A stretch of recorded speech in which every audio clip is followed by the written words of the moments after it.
Welcome to general info Tamil. இன்னைக்கு வந்து ஒரு வீடியோ தான், ஒரு ஃபுட் வீடியோ தான் பார்க்க போகிறோம். நம்ம சேனலோடைய 3rd ஃபுட் ரிவ்யூ வீடியோ.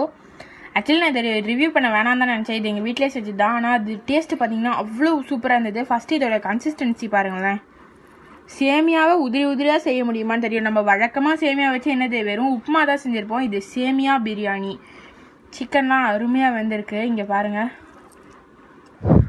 செம்மையாக சுடுது. நான் சுட போட்டு எடுத்துகிட்டு வந்தேன் வீடியோக்காக. ஆனால் இந்த கேமராலேருந்து ஆவி பறக்கிறது தான் தெரிய மாட்டேங்குது. அப்படியே பாருங்களேன், அப்படியே பாஸ்மதி ரைஸ் மாதிரியே இல்லை, செமையாக சூப்பராக இருக்குது. அந்த உப்புமா அதை செஞ்சு ராத்திரி டிஃபனுக்கு சாப்பிட்றத விட இந்த மாதிரி ஒரு பிரியாணி செஞ்சு கொடுங்க. ஜஸ்ட்டு அந்த அரிசி போடுற அதே அளவு எல்லாம் போட்டுக்கோங்க, அதே மசாலா அதே தான், தண்ணி மட்டும் அளவு பார்த்து எடுத்துக்கோங்க. இது வடிச்சிட்டு சேர்த்துருக்காங்க, அதனால தான் இந்த கஞ்சிலாம் போய் சூப்பராக இருக்குது. இப்போ நம்ம இதை டேஸ்ட் பண்ணி பார்க்கலாம். நல்லாயிருக்கு. ஆனால் இது நாங்கள் வீட்டில் செஞ்சோம், அதுக்காக சொல்லலை, ரியலாகவே சூப்பராக இருக்குது. இந்த சிக்கன்லாம் வந்து பார்த்தீங்களேன்,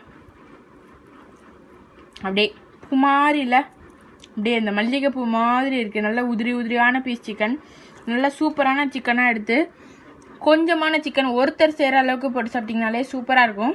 நார்மல் பிரியாணி தான், ஸ்பைசஸ் கம்மியாக போட்டு செஞ்சு பாருங்கள், அப்போ தான் சூப்பராக இருக்கும். சேமியாவை வடிச்சிட்டு செய்யுங்க, இன்னும் செம்ம டேஸ்ட்டாக இருக்கும். அவ்வளோதான் இந்த வீடியோ. நம்ம சேனலை மறக்காமல் like, share, comment and subscribe பண்ணிவிடுங்க. தேங்க்யூ ஃபார் வாட்சிங்.